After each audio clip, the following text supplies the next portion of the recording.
Alam niyo ba mga mi, yung panganay ko at saka yung bunso ko, mabilis silang nakapagsalita or mabilis silang natuto na magsalita. Wala pa silang 1-year-old mi, marami na silang mga nasasabing salita. Ito mga mi ha, based on my experience lang naman ha, ito yung mga ginawa ko kung bakit maaga o mabilis na nakapagsalita yung mga anak ko. So number 1, buntis pa lang ako, binabasahan ko na sila ng mga kwento at kinakausap ko sila kahit nasa tummy pa lang sila. So ayan, madalas ko silang kamustahin, kausapin, kwentuhan, gamit yung mga storybooks, kahit na ako, nagsasalita lang ako, kinakausap ko sila, minsan kumakanta-kanta. So kahit na anong kanta, basta para ma-feel nila, maramdaman nila na nandun ako, yung presence ko, ay kasama nila ako. Number 2, nung pinanganak ko na yung mga anak ko, baby pa lang sila mga mima, pinapasyal ko sila gamit yung stroller. Alam nyo ba, kinukwentuhan ko rin sila.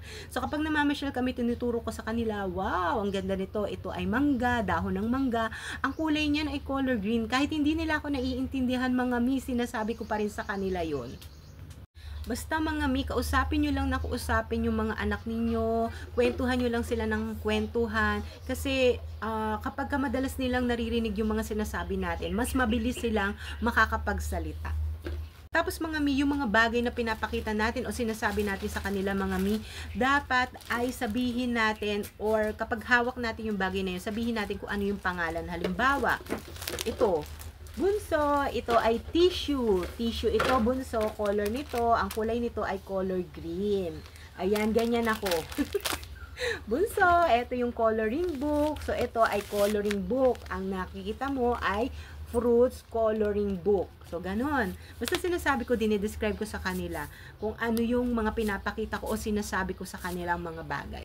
Dalasan ninyo ang pagbabasa, yun yung tip ko. So, dalasan niyo ang pagkukwento sa kanila, dalasan ninyo ang pagkausap sa kanila, as in everyday, magkwento kayo, magsalita kayo, kwentuhan nyo sila ng kahit na ano, yung daily life ninyo, yung ginagawa ninyo, basta kausapin ang kausapin. Yung talaga yung importante talaga, mi, kausapin ang kausapin at hindi natin hahayaan yung mga anak natin na nanonood lang na mag-isa tapos walang kumakausap sa kanila. Kailangan talaga kapag ka nanonood sila, dapat nga, actually yung mga anak ko 0 to 2, wala sila gaanong screen time mga mima. So kung nag-i-screen time man sila, kasama nila ako mga mi, tapos limited lang yon. Ito si Bunso, naka-timer ang kanyang screen time.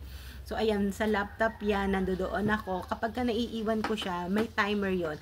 Once na nag-timer na, alam niya na na stop na siya. Please follow me para sa more tips para mas maturuan natin yung mga anak natin na makapagsalita or mas mapabilis yung kanilang pagsasalita. Based lang to sa mga experience ko sa aking mga anak. Bye!